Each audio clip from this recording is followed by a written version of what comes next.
welcome to Classic Game Room for the review of Alex Kidd in Miracle World on the Sega Mark III. A review which officially concludes the 2008 to 2015 run of the show, which I shall dub Classic Game Room Mark II, because Mark I ran from 1999 to 2000. So let's all enjoy Alex Kidd in Miracle World on the Sega Mark III, because miracles can happen.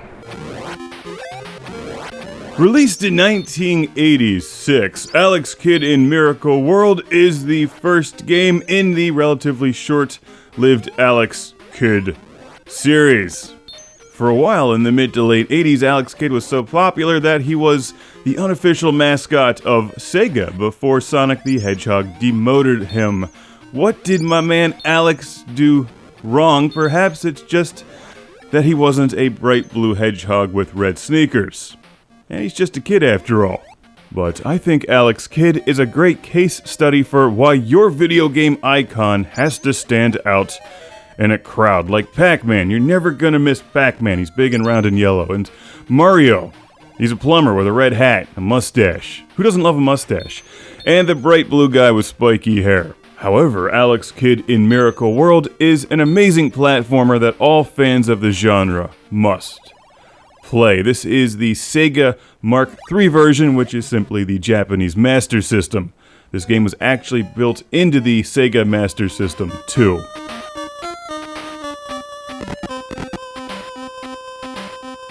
Why isn't Alex Kidd a household name today? There's only one man to blame for that, with a mustache, and I'm not talking about Magnum P.I.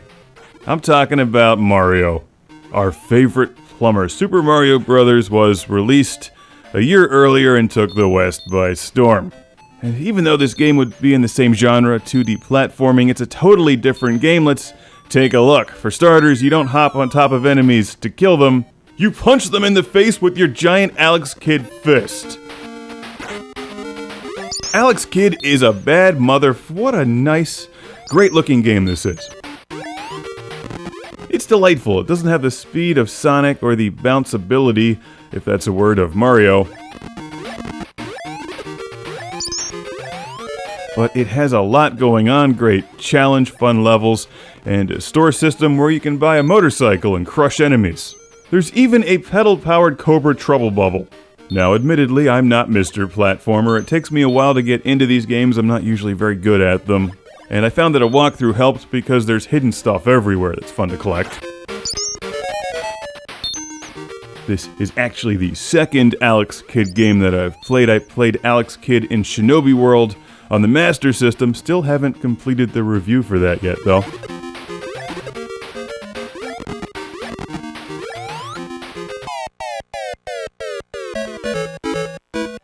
How about some rock, paper, scissors boss battles? If you get stuck, the answers are on the internet. Shh. It seems to me that everybody who grew up with a Sega Master System loves two things: Phantasy Star and Alex Kidd. I can see why. First of all, he's got street cred. He even makes an appearance in the amazing Sonic and All-Stars Racing Transformed. Terrific game. And after playing a couple titles, I think Alex Kidd is just delightful. It has a totally different feel than Mario or Sonic the Hedgehog. The controls aren't nearly as precise, and it's got that cool store system.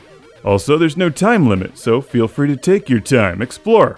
Wait for just the right moment to attack enemies or avoid them altogether. There's numerous power-ups throughout the game. Collect them and hit the pause button on your Master System, which drops you into a menu mode so that you can activate your power-ups like the fire ring or whatever that is. I love the vehicles, the music, and it's just a great game. I can see why everyone loves Alex Kidd. I really don't know the full story. I just wonder if Mario didn't exist.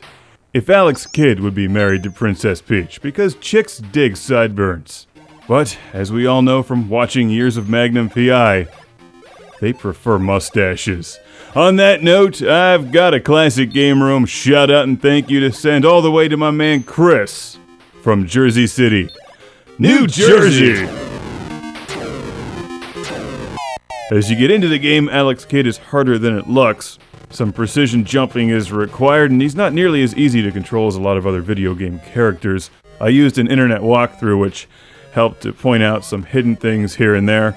Sometimes you'll punch a question mark box and a ghost will appear. If you can run away quickly, the next question mark box may contain an extra life, and that's always handy after you die in lava. It's a great game. It's also cheap and easy to collect for your Sega Master System or Sega Mark III.